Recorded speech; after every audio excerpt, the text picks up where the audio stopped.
All right, Henry, your turn. Let's go. Let's get to reading, Henry. It's been a moment since we've read this book together. Henry, Jane Yang, The Lotus Shoes. This is your book. This is what you are studying in order to know knowledge and the human connection, which is philosophy, the study of the human race. Philosophy, this is you, Henry. Let's go. Jane Yang, The Lotus Shoes, and it's specifically the orange one. The orange one. Let's go, Henry. Let's talk about it. Let's talk about it. Let's talk about it.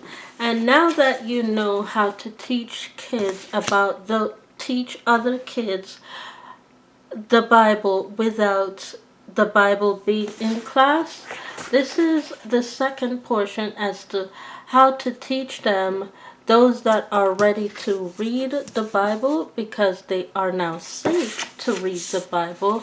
This book is actually connected to the biblical scripture of Genesis chapter 4.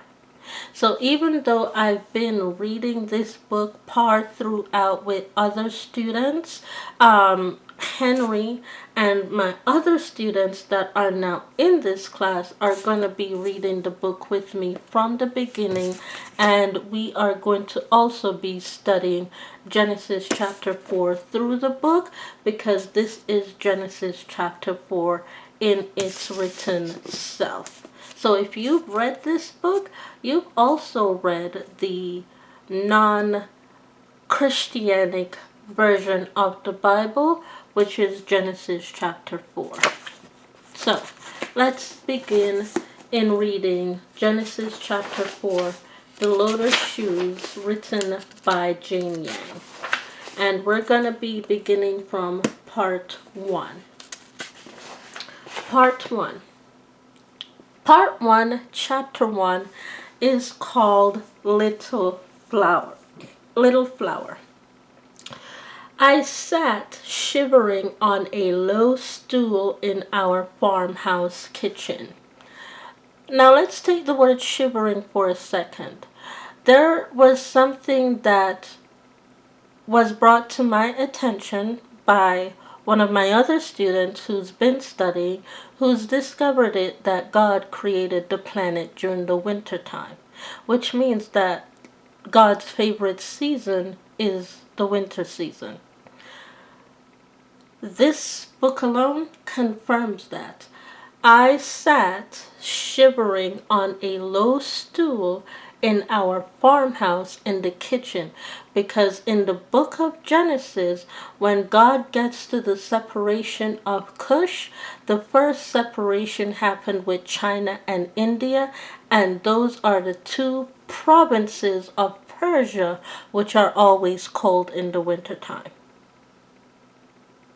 Think about it.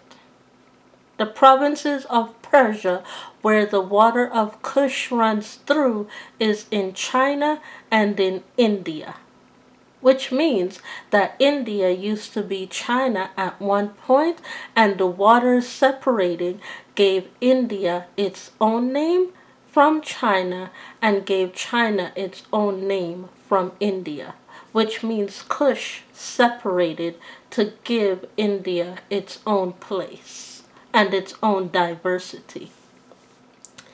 The frosty air stung my cheek and chilled my hands and feet until they hurt. To warm up, I rubbed my arms and legs, though it never snowed in southern China.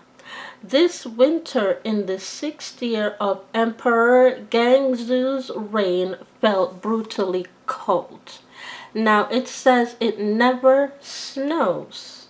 It never snows in southern China, but it's cold. Why does it snow in Canada? Because of the human spitting factor. You cannot spit in southern China, otherwise you'll be arrested for spitting in southern China, even underground. In southern China, you have to spit in a cup and then throw the cup in the garbage. Why are you spitting on my counter in this house as an Asian?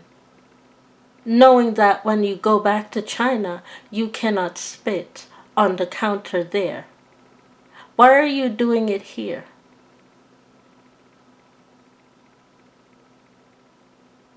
Do you think I'm really that stupid?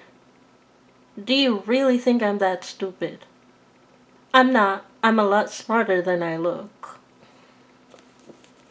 Normally, I would still be curled beneath our patched quilt, but my Aunt Neil had woken me at first light, which is what? First light is 4 a.m. 4 a.m. is first light in China. So I don't know what you're talking about. My praying is too loud at 7 a.m. with my playing of music. Because in China, your ass got to wake up at 4 a.m. to go somewhere.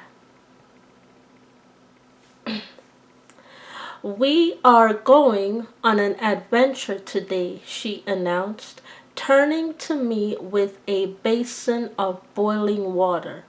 For the first time in months, her thin, pale face broke into a smile. But it wasn't a proper, sparkling smile like the ones she used to shower on me before my Ma-Adi died. Ma-Adi is Kim Jong-un, which means he dead. He dead. He went... This smile looked stiff and her eyes remained dull. I'm taking you to Canton City, she continued. Farmer Tang will give us a ride on his cart. She poured cold water into the basin.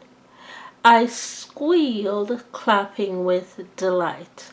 I had never been to Canton City, but I heard all about it from traveling storytellers. Traveling storytellers. Life Focus works. Traveling storytellers, Life Focus, and the YouTube functions of let me know what's going down so I can hear what they are saying. It speaks. Traveling storytellers. Peddlers prowled the streets selling sugared plums, sweet buns, and roasted chestnuts. My belly grumbled at the thought of them, reminding me that I had not eaten since yesterday's bowl of watery congee. The storytellers also boasted of traveling acrobats, men who swallowed live snakes, and puppet shows. And we'll stop there for now. Swallowed live snakes and puppet shows. How did Moses defeat Pharaoh?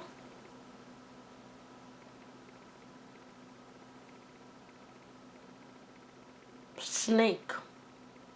A snake. A snake. In China, Moses defeated Pharaoh by using a snake, and they're all puppets. All of them that helped Pharaoh to get Moses to be attacked and apparently be afraid of the snake for turning his stick into a snake in front of them. Well, Moses is still here, and you all know him as DJ Envy, Power 105.5 FM, The Breakfast Club. Where are the rest of those puppets that tried to get DJ Envy to be afraid of a snake? The father of my now, by the time you see this video, my now 18-year-old son. Where's the rest of them puppets? I'm just asking a question. Bye. We'll be back with this next week, Monday. Henry, thank you for tuning in.